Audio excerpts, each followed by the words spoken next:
Something Nice for Mean Mr. Gates, a story by Wendy, Whitmore, Niceler, and David Dickson, from the January 2019 issue of the Friend magazine.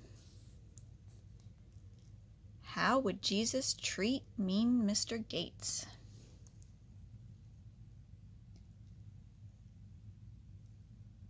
Love your enemies, bless them that curse you, do good to them that hate you. From the New Testament, Matthew chapter 5, verse 44. Michael ran straight toward the huge maple tree.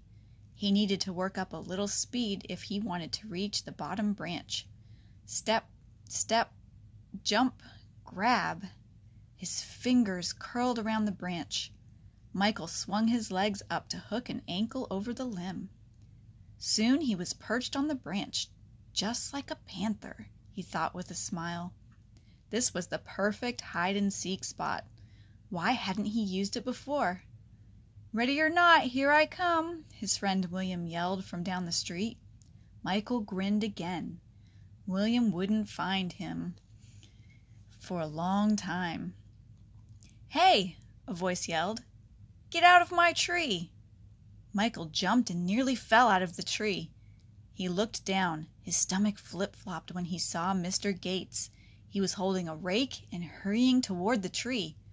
"I'm sorry," Michael said, scrambling down as fast as he could. The rough bark scraped his arms. "Stay off my property," Mr. Gates shouted. Michael dropped and hit the ground hard. He didn't stop running until he got home. The next day, as Sister Stiles was giving the primary lesson, Michael couldn't stop thinking about mean Mr. Gates. He was the grumpiest person Michael knew. Michael leaned back in his chair and sighed. Suddenly, something Sister Stiles was saying caught Michael's attention. "We can usually love people who are nice to us," she said, "but Jesus was kind even to those who hated him." Michael let the front legs of his chair drop back down on the floor. Did that mean Jesus would be nice even to Mr. Gates? Yes, he would, Michael thought. Suddenly he had an idea. He couldn't wait to tell his family. "You want to do what?" his sister Molly asked after they got home. "I want to make some cookies and take them to Mr. Gates," Michael said.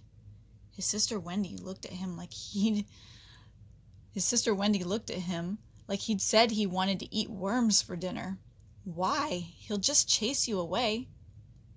"We're supposed to be nice to people," Michael said, "even the ones who are mean." Even Mom and Dad looked a little unsure. "Well, yes," Mom said, "but Mr. Gates might not like the gift, just to warn you." Michael still knew it was a good idea. All week he kept asking his family to help him make cookies, but nobody did. Finally, on Sunday, Michael was done waiting. He was going to figure out how to make cookies all by himself and deliver them today. "Hold on," Wendy said when she saw him getting out the chocolate chips. "I'll help, but I still say it's a bad idea." After the cookies came out of the oven, Dad offered to go with him to deliver them. Michael was excited. He was doing what Jesus would do. As they walked under the big maple tree, though, Michael started feeling nervous. Maybe he should just forget the whole thing. No, he decided. This is what Jesus would do. Michael stepped up to the door and knocked. As the door opened, Michael quickly said, "Hello, sir. I made these for you." He held out the cookies. Mr. Gates looked down at them, then at Michael, and then his whole face lit up. Michael almost fell over. Mr. Gates could smile? "Well, thank you, young man," he said, "but tell me, how on earth did you know that today is my 80th birthday?" Michael smiled back at Mr. Gates. He thought Jesus would have smiled too. Tell me what you think of the story. Something nice for Mr. Mean Gates. Something nice for mean Mr. Gates. What do you think? Is there a good lesson learned from this story? And thanks to everyone at The Friend for sharing this lovely story with us.